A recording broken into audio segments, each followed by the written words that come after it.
Le Seigneur vous bénisse. Nous sommes dans la présence du Seigneur par sa grâce. Et comme je le dis tantôt, souvent, très souvent, c'est une grande responsabilité de se tenir devant le Seigneur pour être un instrument qu'il va utiliser. Donc je prie que je sois un instrument pour vous bénir ce matin. Que ce soit son Esprit Saint qui parle, qui se serve de tout ce que je suis, qui se serve de mon être entier pour dispenser sa parole. N'écoutez pas la voix d'un homme, écoutez la voix du Seigneur. Parce que la voix du Seigneur nous bénit. Il dit, mes brebis entendent ma voix. Mes brebis entendent ma voix et me suivent. Donc, écoutez la voix du Seigneur et suivez-la. Ce matin, nous allons parler du cœur du Père, 4e partie, mais en nous référant aux jeunes selon le cœur de Dieu. Vous savez, nous sommes dans une certaine mouvance et nous avons besoin de comprendre ce que c'est que le jeûne selon le cœur de Dieu. Je vous invite à lire la partie sur le jeûne dans Marcher par l'Esprit. Marcher par l'Esprit, dont votre humble serviteur est l'auteur. Vous allez comprendre davantage pendant cette semaine. Mais ici, le Seigneur veut nous dire quelque chose. Il voudrait que nous comprenions en quoi consiste le vrai jeûne, selon Dieu. Et que nous sachions comment jeûner de manière efficace. Parce qu'il y a jeûner et jeûner. Comment jeûner de manière efficace? Nous voulons satisfaire le cœur du Seigneur. Nous voulons lui être agréable. Parce que chaque pratique que nous faisons de manière spirituelle peut ne pas satisfaire le Seigneur. Mais nous pouvons faire de manière satisfaisante, nous pouvons faire de manière efficace. Donc jeûner, c'est quoi? C'est s'abstenir de manger. Quelquefois de boire. Il y a des gens qui jeûnent à sec. Nous voyons des exemples dans la Bible. Mais il ne faut pas dépasser 3 jours lorsque vous jeûnez à sec. Parce que les reins ont besoin de fonctionner, et ainsi de suite. Donc, à moins que vous n'ayez une révélation comme celle de Moïse ou du Seigneur Jésus. Parce que ces révélations sont spéciales. Donc, c'est de s'abstenir de manger et quelquefois de boire. Et vous voyez, dans la Bible, nous voyons le premier cas de jeûne. C'est celui de Moïse, n'est-ce pas? Alors Moïse s'est retrouvé dans une sorte de jeûne forcé. Dieu l'a appelé à la montagne, il ne lui a pas pourvu de nourriture. Et il lui a dit de rester là. Il est resté là. Il n'a pas mangé. Mais il s'est nourri de la parole de Dieu. Dieu voulait lui apprendre que sa parole est une vraie source de nourriture, que l'homme ne vivra pas de pain seulement, mais de toute parole qu'il prononce. Et Moïse en a fait l'expérience pendant ces 40 jours, et il n'a pas failli, il n'a pas défailli. Il avait toutes ses ressources physiques. Il n'a pas bu, il était en forme. Donc cela veut dire que cette parole, la présence de Dieu, était efficace. Et nous voyons le cas du Seigneur Jésus-Christ. Au début de son ministère, il est allé dans le désert, après son baptême. Alors, il a passé du temps avec le Seigneur dans le désert. Et pendant ce temps, il n'a pas eu l'occasion de manger non plus, ni de boire, parce que le désert. Et il a appris aussi à se nourrir de cette parole, la parole de Dieu. Il voulait recevoir des directives. Il voulait connaître la volonté de Dieu par rapport à son ministère. Il voulait recevoir l'équipement nécessaire pour son ministère. Et le Seigneur l'a fortifié. Et devant la tentation, parce que le diable l'a tenté, dans Matthieu chapitre 4, verset 4, la Bible nous dit que le diable l'a tenté, lui demandant de transformer la pierre en pain.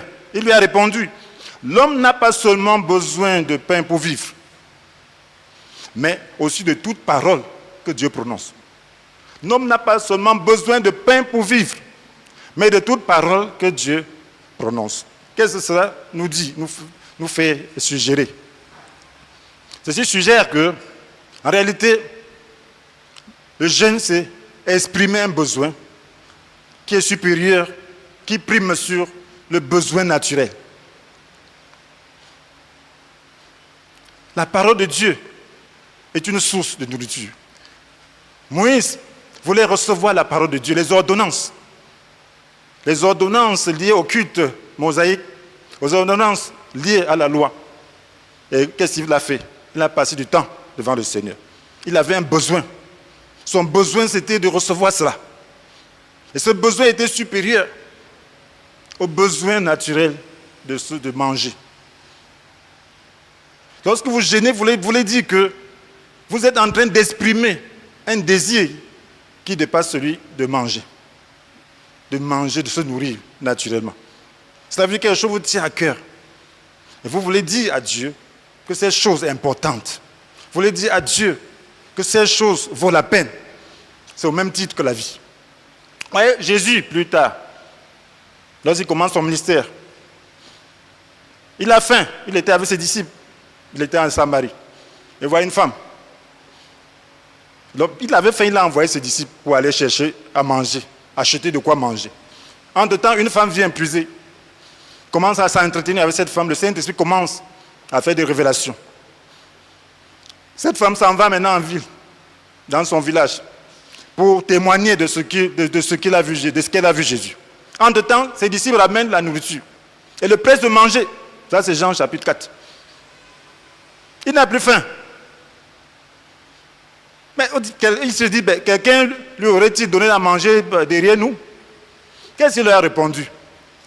Il a dit, ce qui me nourrit, c'est d'accomplir la volonté de celui qui m'a envoyé et de mener à bien l'œuvre qu'il m'a confiée. C'est d'accomplir la volonté de celui qui m'a envoyé et de mener à bien l'œuvre qu'il m'a confiée. C'est ça qui le nourrit. Donc le jeûne, c'est quoi? C'est faire de la volonté de Dieu sa subsistance. Cela veut dire que la volonté de Dieu est au même plan pour toi que la subsistance physique, matérielle. Parce que nous mangeons pour survivre, pour la subsistance, pour vivre. Mais la volonté de Dieu devient maintenant pour lui la subsistance. Ça veut dire que s'il ne fait pas, il va mourir. Jeûner, c'est exprimer le fait que la volonté de Dieu est devenue une subsistance. On ne peut pas vivre sans faire la volonté de Dieu. Jeûner, c'est exprimer à Dieu le fait que cette chose-là, cette volonté, je la veux. Je ne peux pas vivre sans ta volonté. Ma vie n'a pas de sens si je ne fais pas ta volonté. Jeûner, c'est exprimer ce besoin à Dieu. Voilà le sens spirituel. Voilà le jeûne selon le cœur de Dieu. Donc, on ne jeûne pas de manière juste comme ça, on s'abstient juste de manger. Dieu n'a pas besoin de t'empêcher de manger. S'il veut que tu ne manges pas, c'est parce qu'il y a quelque chose de plus noble. C'est parce que sa volonté doit s'accomplir à travers le fait que tu ne manges pas. Ce n'est pas une punition. Dieu ne punit pas les gens. Mais il y a une priorité. Il y a son règne, ce qui est juste à ses yeux, qui sont pour lui une priorité. Qui fait que lorsque tu as cette priorité, tu as des ressources spirituelles. Lorsque tu as cette priorité, sa parole te nourrit. Elle te fortifie. Lorsque tu as cette priorité, le jeûne devient un jeûne selon le cœur de Dieu. Nous allons structurer notre message en 3 points seulement pour vous faire comprendre quelque chose. Nous allons parler du fait que le jeûne vise à renouveler notre engagement à obéir au Seigneur. Le jeûne vise à renouveler notre engagement à obéir au Seigneur. Dans un deuxième point, nous allons voir que le jeûne doit développer en nous une culture d'amour. Le jeûne doit développer en nous une culture d'amour. En troisième point, nous allons voir que le jeûne doit éveiller notre esprit. Le jeûne doit éveiller notre esprit. Le premier point, le jeûne vise à renouveler notre engagement à obéir au Seigneur. Vous voyez, dans la Bible, la seule ordonnance concernant le jeûne, de manière formelle, se trouve dans Lévitique 16. Dieu a donné une seule ordonnance concernant le jeûne. Vous allez voir dans la Bible, jeûner ne fait pas partie de la loi, mais Dieu a donné un seul jeûne dans les ordonnances, dans Lévitique 16. Et si vous lisez, vous allez vous rendre compte que c'était le jour d'expiation. Lévitique 16, qu'est-ce que la Bible nous dit dans Lévitique 16, versets 29 à 30? C'est la seule ordonnance formelle. Et c'était un jour de jeûne. Donc le peuple d'Israël, selon la loi, devait jeûner un jour par an. Les autres jeûnes sont venus par la suite. Ils devaient jeûner, selon la loi, un jour par an. Alors, qu'est-ce que cela traduit? Ce passage traduit le cœur de Dieu, ce que Dieu entend par jeûne. À travers ça, on peut comprendre le cœur de Dieu par rapport au jeûne. Alors nous lisons dans Lévitique chapitre 16, versets 29 à 30. Le 10e jour du 7e mois, vous vous humilierez et vous ne ferez aucun travail ce jour-là. Aussi bien les autochtones que les étrangers résidant au milieu de vous. Car en ce jour-là, on accomplira le rite d'expiation pour vous, afin de vous purifier de toutes vos fautes. Ainsi, vous serez purs devant l'Éternel. Donc c'était un jour d'expiation, un jour où on offrait le sacrifice pour purifier tout le peuple et purifier même le temple. Le jour-là, le grand prêtre sacrifiait un taureau, a sacrifié un bouc aussi. Le taureau, c'était pour lui, sa famille. Alors le sang, il apportait ce sang dans le lieu très saint. C'était le seul jour où le grand prêtre entrait dans le lieu très saint. Vous savez, le temple était divisé en 3 parties. Ou si vous voulez, le tabernacle avant la construction du temple. Il y avait le lieu, le parvis. Le parvis où on offrait les holocaustes. À l'entrée du temple, il y avait un autel d'holocauste où le feu brûlait toujours, il y avait toujours un sacrifice. Donc maintenant, il y avait le parvis. La deuxième partie, c'était le lieu saint, où il y avait la table où on disposait le pain de proposition, où il y avait aussi une lampe à 12 branches. Et maintenant, les sacrificateurs entraient dans ce lieu. Les Lévites restaient dans les parvis. Les sacrificateurs entraient dans le lieu saint. Maintenant, il y avait un rideau qui séparait le lieu saint du lieu très saint. Et dans le lieu très saint se trouvait l'arche, avec le propitiatoire, ça veut dire son couvercle, avec l'ange, les 2 chérubins qui recouvraient de leurs ailes. Et qu'est-ce qui se passait? Le jour des expiations, le grand prêtre offrait son sacrifice et venait donc avec le sang dans le lieu très saint. Avant cela, il devrait mettre du charbon dans l'encensoir et y mettre du parfum pour aller encenser le lieu très saint. C'est alors qu'il pouvait entrer, offrir le sacrifice. La nuée montée, recouvrait pour qu'il ne meure pas, pour qu'il ne soit pas frappé. Alors il offrait maintenant le sacrifice. Il mettait donc le sang du sacrifice sur le propitiatoire. C'est-à-dire le couvercle de l'arche et devant le propitiatoire.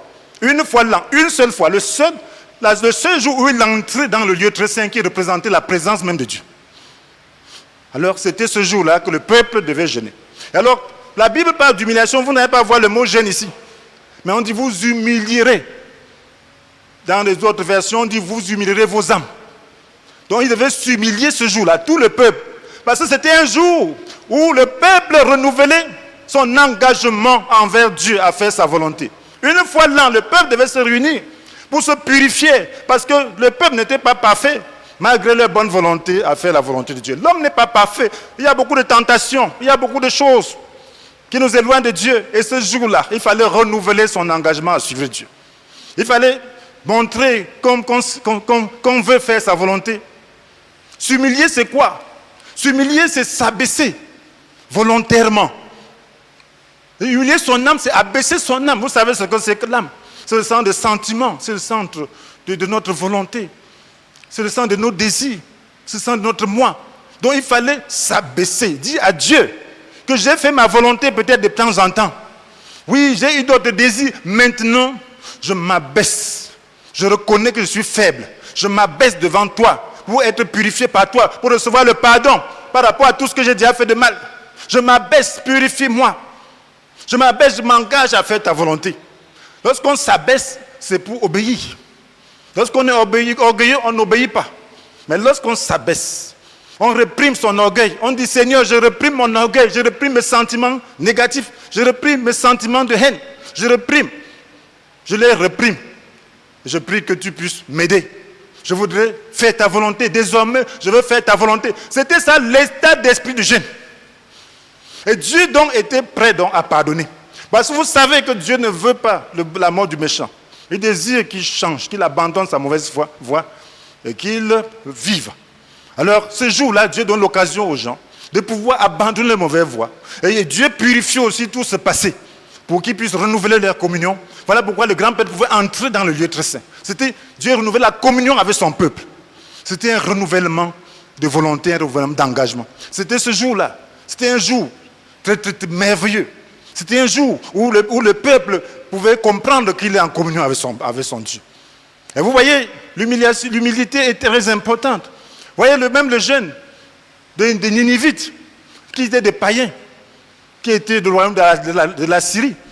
Lorsque Jonas a prêché, dans Jonas chapitre 3, qu'est-ce qu'ils ont fait? C'était des menaces. Jonas a prononcé les menaces venant de l'Éternel. Dans 40 jours, une catastrophe surviendra sur Ninive. Alors lorsqu'ils ont écouté, qu'est-ce qu'ils ont fait? Ils ont jeûné en abandonnant leur mauvaise conduite, leur méchanceté. Même le roi a dit, abandonnez. Le jeûne sans repentance n'est pas un jeûne selon le cœur de Dieu. Le jeûne qui ne conduit pas l'homme à s'humilier, à s'abaisser, n'est pas un jeûne selon le cœur de Dieu. C'est des moyens pour arracher quelque chose à Dieu, sans être avec lui. C'est des moyens pour soutirer Dieu sans être en relation avec son cœur. Tu peux jeûner, avoir même des dons spirituels. Tu arraches. Mais tu n'es pas avec Dieu. Tu vas chasser le démon, faire des miracles. Mais Dieu ne te connaît pas. Le jour-là, il dira, je ne t'ai jamais envoyé. Tu as volé de ma puissance pour faire ce que tu voulais. Bon, comme tu fais quand même des choses bien pour Jean, je te laisse. Parce que j'aime tout le monde. Mais toi, je ne te connais pas. Il y a des gens, on a cultivé le jeûne seulement pour exploiter Dieu. Et non, pour entrer en relation avec Dieu. Ce n'est pas ça le cœur, le jeûne selon le cœur de Dieu. Et on jeûne pour cultiver l'orgueil. J'ai jeûné 3 jours, j'ai jeûné 40 jours. Ça, c'est un jeûne qui cultive la chair. Au lieu de détruire la chair. Jésus dit, lorsque tu jeûnes, que quelqu'un ne sache même pas. Habille-toi bien. Si tu as l'habitude de t'habiller mal, c'est le moment où tu dois t'habiller bien pour ne pas te faire remarquer. Pour que Dieu voie ton jeûne. Et qu'il te rende. Parce que c'est à Dieu que tu t'humilies. Ce n'est pas devant les hommes que tu t'humilies. Tu t'humilies devant ton Dieu. C'était le jour où on entrait dans la présence de Dieu. Le jeûne, c'est quelque chose de très saint. Où on entre dans la présence de Dieu pour recevoir son autorité, pour recevoir son pardon, pour recevoir sa vie et la manifester au monde. On ne peut pas jeûner sans progrès spirituel. Ça, c'est un jeûne abominable. Le jeûne doit développer en nous une culture d'amour. Vous voyez, dans Ésaïe 58, le prophète, j'ai été obligé d'envoyer souvent des prophètes pour rectifier le tir, pour actualiser la loi, pour dire au peuple l'esprit de la loi. Le peuple jeûnait par routine, de manière formelle. Et il ne voyait pas de résultats. Dieu leur envoie des prophètes. Dieu envoie Ésaïe. Il lui dit, dans Ésaïe 58, vous allez lire cela dans Ésaïe 58. Dieu leur montre que le véritable jeûne doit cultiver l'amour. Si nous lisons le verset 4 à 8, il dit, vous passez votre jeûne en procès et querelle, et en frappant du poing avec méchanceté. Ce n'est pas par des jeûnes comme ceux d'aujourd'hui que vous ferez entendre vos prières là-haut. Est-ce cela le jeûne auquel je prends plaisir? Est-ce cela un jour où l'homme s'humilie? S'humilie. S'agit-il de courber la tête comme un jonc? Lorsqu'il jeûnait, il donnait l'apparence de faiblesse. Mais à l'intérieur, c'était de loup, de gens durs. Tu le touches, il te mord, il te déchire. Il te déchire même sans que tu le touches. Mais il courbe la tête comme le jonc. C'était ça, jeûner devant les hommes et non devant Dieu. Ça veut dire de courber la tête comme un jonc et de vous étaler sur le sac et la cendre. Oui, l'apparence d'humilité, de deuil et d'humilité. Mais sans le deuil à l'intérieur. À l'intérieur, c'est l'orgueil, c'est le moi, c'est la méchanceté. Ce n'est pas le deuil. Et de vous étaler sur le sac et la cendre. Pouvez-vous appeler cela un jour de jeûne que l'Éternel agrée? Le jeûne qui me plaît est celui qui consiste à détacher les liens de la méchanceté. Tu dois détacher le lien de la méchanceté dans ta vie. Le lien de la chair. Un jeûne qui ne fait rien à la chair est un mauvais jeûne. Rien de négatif, il faut traiter la chair. Un jeûne qui ne t'abaisse pas est négatif. Un jeûne qui ne coupe aucun lien dans ta vie, le lien de méchanceté, le lien des habitudes, le lien de caractère, est un mauvais jeûne. Un jeûne qui ne te transforme pas, ne serait-ce que d'un pouce, est un mauvais jeûne. Tu dois détacher le lien de la méchanceté. Ça veut dire que pendant le jeûne, tu dois avoir un standard. Tu dois avoir un but que tu dois atteindre. Tu te connais. Tu connais tes tentations. Tu sais comment tu vis. Tu connais ton caractère. Tu dis, pendant ce jeûne, je vais réprimer tel caractère. Je vais me conformer selon l'Esprit de Dieu. Par la grâce de Dieu, par la foi et par la décision que je me suis donnée. Parce que je suis dans le jeûne. En comptant sur le Seigneur. Voici mes faiblesses. Peut-être je suis quelqu'un qui attaque les autres. Pendant ce jeûne, je ne vais pas le faire. Je vais apprendre à ne pas attaquer les autres. J'ai souvent des mauvaises pensées. Je vais apprendre à ne pas avoir de mauvaises pensées. J'ai souvent des mauvaises habitudes. Je vais apprendre à ne pas avoir de mauvaises habitudes. Et pendant ce jeûne, tu te donnes un objectif. Pendant le jeûne, tu pries. Tu dis, Seigneur, regarde ceci, regarde cela. Tu réprimes au nom du Seigneur et par le Saint-Esprit. C'est ça ta prière. Tu dis, il y a ce lien dans ma vie. Peut-être tu es quelqu'un qui a l'habitude de tomber dans le même péché. Pendant ce jeûne, tu dis, Seigneur, ce lien-là est fini. Cet esclavage-là est fini. Devant toi, par ta grâce, je prie que ton Esprit Saint brise cette habitude dans ma vie. Voilà le jeûne qui correspond à la pensée de Dieu.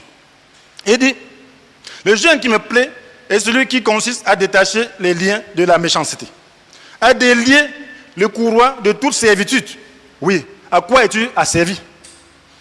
La Bible dit celui qui pêche, esclave du péché. Est-ce que tu es un esclave? Tu ne peux pas jeûner, tu restes encore esclave. Ça n'a pas de sens. Tu dois te détacher.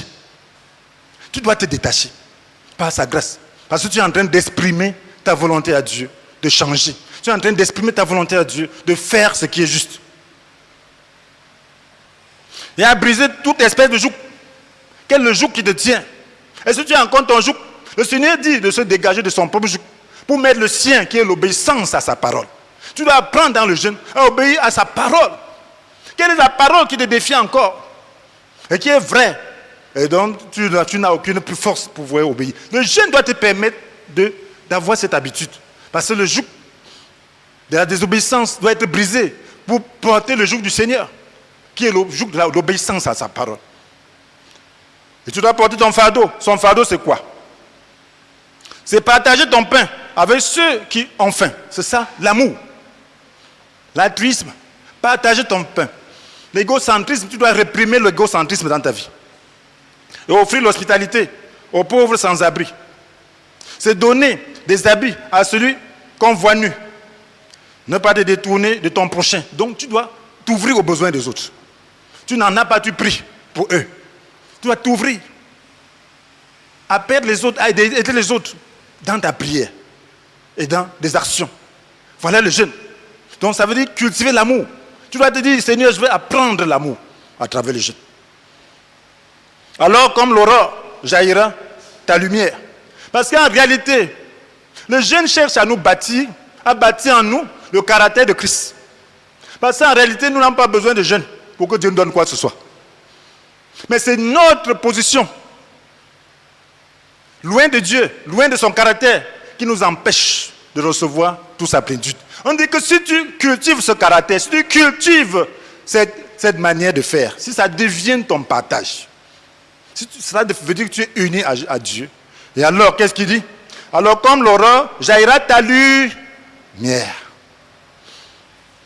Ton rétablissement s'opérera bien vite.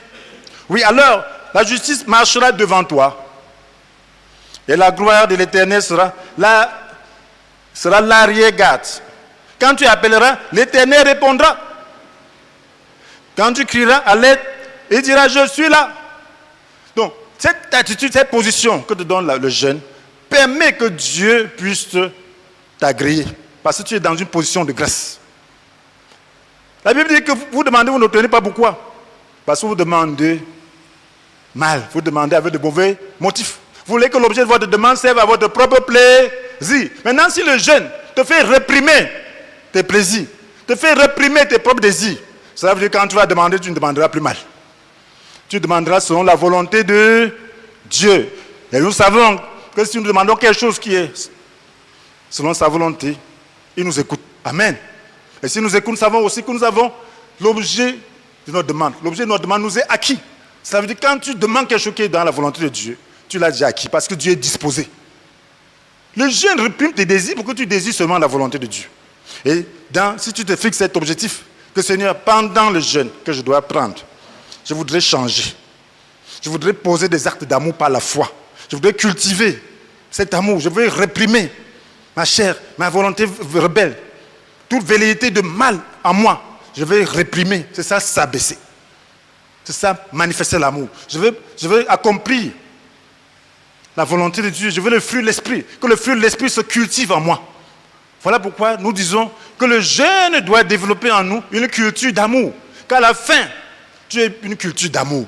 Que tu puisses mener maintenant une vie d'amour. Que l'amour soit ton caractère. Que l'amour soit ton caractère. Que le fruit de l'esprit se manifeste dans ta vie à travers le jeûne. Voilà le jeûne que Dieu veut. Voilà ce que Dieu entend par jeûne. Un jour par an, le peuple devait le faire. Mais nous ne pouvons pas faire le jeûne seulement un jour par an. Parce que nous sommes dans un combat spirituel, nous sommes dans un monde où la pression est forte, où la tentation est forte. Nous avons besoin de nous renouveler. Nous avons besoin de la grâce de Dieu. Nous avons besoin de réprimer le mal en nous par sa force, par son esprit. Le jeûne doit éveiller notre esprit. Très important. Voyez, mes frères et sœurs, on peut avoir l'esprit lourd. Lorsqu'on dit dans la Bible que quelqu'un est en sommeil, cela veut dire que son esprit dort. Il est en sommeil. L'esprit peut être alourdi. Et lorsque l'esprit est alourdi, on ne comprend pas les choses spirituelles. Paul s'était étonné, mais vous êtes devenus lents à comprendre. C'était l'auteur des écrivains aux Hébreux. Alors que vous devez être des maîtres, on a besoin de descendre encore trop bas pour vous dire des choses parce que vos esprits ne saisissent pas. Parce que c'est l'esprit de l'homme qui saisit la vérité. C'est l'esprit de l'homme qui saisit les choses spirituelles. Et lorsqu'il est alourdi, il est ensommeillé, il raisonne. C'est la tête qui raisonne. Ça n'entre pas. Un esprit éveillé saisit la pensée de Dieu, la pensée même du message. Parce qu'il saisit. Si c'est un message spirituel, ça lui communique la vie, ça lui communique la grâce. Mais un esprit alourdi, ça tombe sur sa carapace de son cerveau, de son intelligence, il commence à raisonner. Et puis, ça n'entre même pas, très peu entre. Mais un esprit réveillé, éveillé, reçoit des révélations. Comprend la volonté de Dieu, comprend les choses spirituelles, qui n'ont pas besoin d'explications naturelles. Voilà ce que c'est un esprit réveillé. Le Seigneur avait dit à ses disciples, le danger. Il a dit, le danger d'avoir un esprit alourdi. Il a dit, dans Luc chapitre 21, verset 34, il dit, prenez garde à vous-même. Pour que vos esprits ne s'alourdissent pas. Ça veut dire que les esprits s'alourdissent. Pour que vos esprits ne s'alourdissent pas. À force de trop bien manger, trop boire, et de se tracasser pour les choses de la vie. Il dit, sinon, ce grand jour vous surprendra tout à coup. Parce que l'esprit alourdi ne peut pas entendre le son de la trompette. L'esprit alourdi ne peut pas comprendre, entendre la voix des prophètes. Que Dieu va envoyer pour préparer son peuple. L'esprit alourdi raisonne selon le monde. L'esprit alourdi raisonne de manière égocentrique. L'esprit alourdi ne peut pas saisir les choses spirituelles. Et c'est la raison pour laquelle l'apôtre Paul dit, dans 2 Corinthiens 4, verset 3, « Et si notre évangile demeure voilé, il ne l'est que pour ceux qui vont à la perdition, pour les incrédules. Le Dieu de ce monde a aveuglé l'esprit. A aveuglé leur esprit et les empêche ainsi de voir briller la lumière de la bonne nouvelle qui fait resplendir la gloire de Jésus, qui est l'image de Dieu, lui qui est l'image de Dieu. Donc le Dieu de ce monde a aveuglé l'esprit. Lorsque l'esprit est alourdi, on ne voit que les choses de ce monde. On ne voit pas. Donc on est incrédule. On lit la parole, ça n'entre pas parce qu'on reçoit la foi et du cœur. Donc le jeûne, non, nous rend légers. Le jeûne éveille l'esprit, rend l'esprit léger. Comprenez bien que Jésus a dit, prenez garde à vous-même pour que vos esprits ne s'alourdissent pas à force de trop bien manger. Donc si tu veux seulement trop bien manger à tout moment, ton esprit va s'alourdir. Il faut quelquefois jeûner pour des raisons spirituelles, pour éveiller ton esprit. Il faut quelquefois s'élever au-dessus de ce monde en jeûnant, pour être éveillé, pour prendre du temps, pour laisser Dieu te sonder, pour t'humilier, parce que le jeûne c'est s'humilier. Laisser Dieu sonder ton cœur, réprimer l'orgueil de ton cœur, réprimer tes ambitions personnelles, réprimer ton moi. Tu as le temps de dire à Dieu, sonde-moi. Tu as le temps que la parole de Dieu devienne vivante pour toi. Voilà le jeûne que Dieu agrée. Voilà le jeûne selon le cœur de Dieu, mes frères et sœurs. Le jeûne selon le cœur de Dieu, c'est s'attendre à Dieu. C'est faire des choses spirituelles la priorité. Les mettre au même titre que la subsistance physique. C'est-à-dire, dans ton cœur, tu vois que les choses spirituelles, la volonté de Dieu, c'est elle qui te fait vivre. Comme la nourriture te fait vivre. Est-ce que tu peux rester sans manger? Si on ne mange pas, on va mourir. De toutes les façons, c'est une question de temps. Certains vont mourir peut-être après 20 jours, d'autres après 40 jours, d'autres après 60, d'autres après 100 jours. Mais tu vas finir par mourir. C'est la même chose. Maintenant, si tu ne prends pas la volonté de Dieu, au même titre que la subsistance, tu vas mourir spirituellement. Tu vas finir par mourir. C'est une question de temps. Donc nous avons besoin de renouveler notre engagement. Jeûner, c'est exprimer sa faiblesse à Dieu. Dire à Dieu, je suis faible. Je voudrais ta force. Je voudrais que tu me pardonnes. Je voudrais changer. J'ai encore des péchés dans ma vie. Donc un jeûne selon le cœur de Dieu doit te faire progresser sur le chemin de la sanctification. La Bible dit, faites tous vos efforts pour être en paix avec tout le monde. Et pour mener une vie de plus en plus sainte, sans laquelle nous ne verra le Seigneur. Mener une vie de plus en plus sainte. Donc le jeûne doit t'amener à mener une vie de plus en plus sainte. Sinon, c'est un faux jeûne. Ce n'est pas le jeûne selon le cœur de Dieu. Si tu jeûnes pour t'enorgueillir, ça ne vaut pas la peine. Je préfère manger et me rassasier. Ça ne sert à rien. Si tu jeûnes, en ce temps-là, il y a aussi la tentation. Cela ne veut pas dire que tu ne seras pas tenté. C'est en ce temps-là que tu auras beaucoup de tentations. Mais ces tentations te permettent simplement de tirer des ressources spirituelles et d'atteindre ton dessein. Ces tentations veulent montrer ce qui est en toi. Parce que l'on est tenté par ce qui est en soi-même. Lorsque nous sommes tentés, ce sont les mauvais désirs que nous portons, qui nous attirent. Donc si dans le jeûne, tu as la tentation, ne prends pas ça comme une mauvaise chose. Même Jésus a été tenté. Mais il a vaincu, il n'a pas le mal en lui. Mais lorsque nous sommes tentés, nous avons des mauvais désirs. Et c'est le moment, donc, l'occasion de réprimer ces mauvais désirs. D'avoir le dessus et de changer. D'être transformé, de ne pas se laisser aller à la tentation. Dans le jeûne, on doit vaincre la tentation, on doit prier beaucoup. Que Seigneur, je vais être transformé. Et prier, ça ne va pas, tu demandes même secours. Parce qu'il faut la délivrance. Il faut te détruire, il faut détruire le prince qui gouverne ta vie. Il faut que tu changes complètement de maître. Parce que la Bible nous dit que la désobéissance vient du chef de puissance spirituelle mauvaise. Cet esprit qui agit dans les hommes rebelles à Dieu. C'est ce que la Bible nous dit dans Éphésiens 2. Maintenant, si tu vois que tu es toujours désobéissant, change de maître. Les jeunes doivent te permettre de changer de maître. De faire de Jésus ton seul maître. De faire du Saint-Esprit ta seule ressource. Et là, tu seras libre. Donc, pour conclure, le jeûne est ainsi un moyen d'exprimer à Dieu notre engagement de le servir et de vivre pour faire sa volonté. C'est le moyen d'exprimer à Dieu notre engagement de le servir et de vivre pour faire sa volonté. Nous lui offrons par ce moyen le sacrifice de nous-mêmes, afin qu'il y mette le feu de son esprit pour opérer le vouloir et le faire en nous. Le jeûne, c'est offrir le sacrifice de soi-même, pour qu'il mette le feu de son esprit en nous pour produire le vouloir et le faire. Vous connaissez Romains 12, verset 1.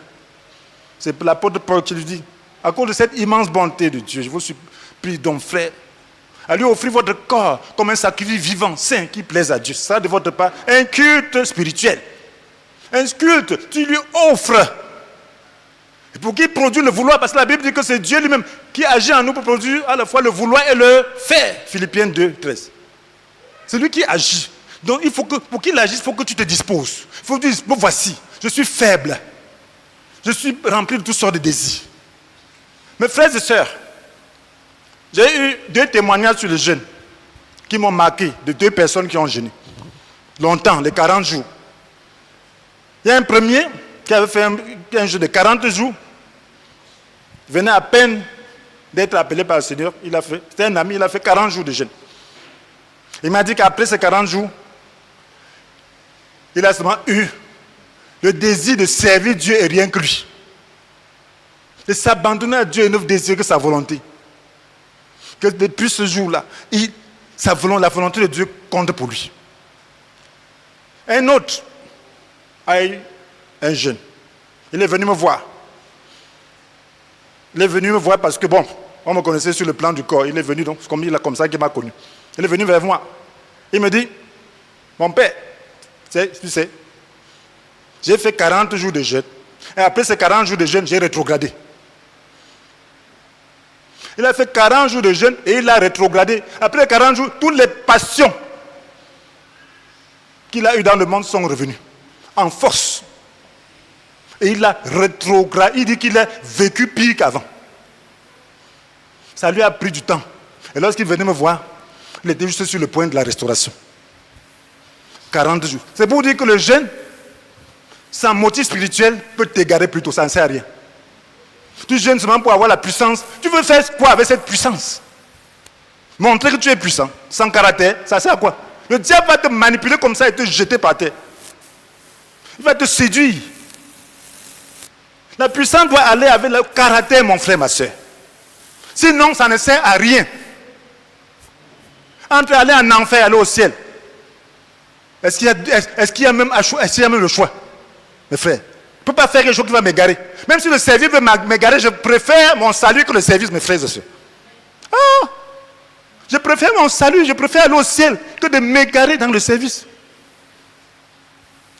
Si le service me rend orgueilleux, je dis non, je ne veux pas l'orgueil, j'arrête. L'orgueil, c'est du diable. Lorsqu'on dit que Dieu résiste aux orgueils, ça veut dire que quand tu es orgueilleux, tu sais là, ce n'est plus Dieu que tu sais, mon frère, ma soeur. C'est le diable que tu utilises au nom de Dieu. Parce que Dieu ne peut pas changer sa parole, mes frères et sœurs. Lisez la Bible et le temps de lire la Bible du Genèse d'Apocalypse, vous allez comprendre le principe de Dieu. L'orgueil que tu ne réprimes pas t'emmène en enfer, mon frère, ma soeur. Dans le service. Parce que tu ouvres la porte au diable, il voit ce qu'il peut utiliser, il va t'utiliser. Il va même t'utiliser et remplir le monde. Mais à la fin, Dieu dit, je ne te connais pas. Le caractère, aujourd'hui, on ne met pas l'accent dessus. Je n'ai pas besoin de servir Dieu pour avoir de quoi manger. Ça ne sert à rien. Celui qui sert Dieu doit avoir de quoi manger. Mais ça ne doit pas être son motif, mon frère, ma soeur. C'est pas ça. Si tu mets plus sur ça, ça ne sert à rien. Je m'en préfère aller travailler n'importe quoi pour avoir de quoi manger que de servir Dieu pour avoir de quoi manger. Je préfère aller laver même les voitures pour avoir de quoi manger, mes frères. C'est un service tellement sacré qu'il faut faire attention. Cette génération est mauvaise. Il faut faire attention. Ne prenez pas le mauvais exemple qui est dehors. Prenez l'exemple du Seigneur. Dieu sait normalement Dieu, il est le meilleur payeur. Tu n'as pas besoin de manipuler les gens.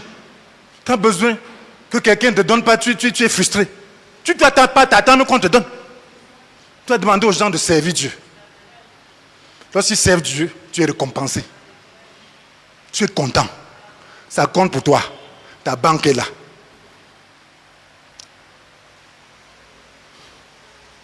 Une seule question.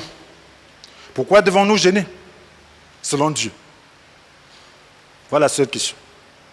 Pourquoi devons-nous gêner selon Dieu? Mes frères, lorsque l'on est là, chacun sait ce qu'il fait. Chacun doit savoir ce qu'il fait. Dans mon caractère, je ne suis pas quelqu'un qui aime s'amuser. J'aime être sérieux avec tout ce que je fais. Autant que je connaisse la voix de Dieu, je vais être sérieux dans cette voie. Je vais être sérieux. Comme j'ai connu le ciel, je vais être sérieux avec le ciel. Je ne joue pas. Je ne veux même pas effleurer. Je vais faire comme Jonas. On l'envoie à l'ouest, il va à l'est. Si l'enfer est là-bas, je vais aller plutôt de l'autre côté, opposé. C'est-à-dire que je ne veux même pas m'incliner que de voir même un tout petit peu. Je veux la direction complètement opposée à l'enfer. Pas de tourner et retrouver un peu ça quelque part, non. Et prends cette décision. Le jeûne te permet de faire cet engagement. La vie n'est rien. Nous ne voyons pas les gens mourir chaque jour, mes frères et sœurs. Les uns meurent pour aller en enfer, les autres meurent pour aller connaître la gloire de leur Père. Et cette gloire doit commencer dans ton cœur dès à présent. C'est ça que tu dois chercher. As-tu déjà goûté à cette gloire? As-tu déjà goûté à cette douceur? As-tu déjà goûté à ce ciel? C'est le moment de dire, Seigneur, je veux goûter. Je veux mener une vie dans ton royaume maintenant. Je veux être au-dessus de ce monde. Je veux appartenir à ton ambassade qui est ton royaume. Et ne plus être avec ce monde, ce lieu d'esclavage, ce lieu de problème, de tourment. Je veux avoir le repos. Lorsque tu es dans ce royaume, tu es dans le repos. Que les choses montent, descendent, tu es dans le repos. Parce que tu connais ton Dieu. Le Seigneur vous bénisse.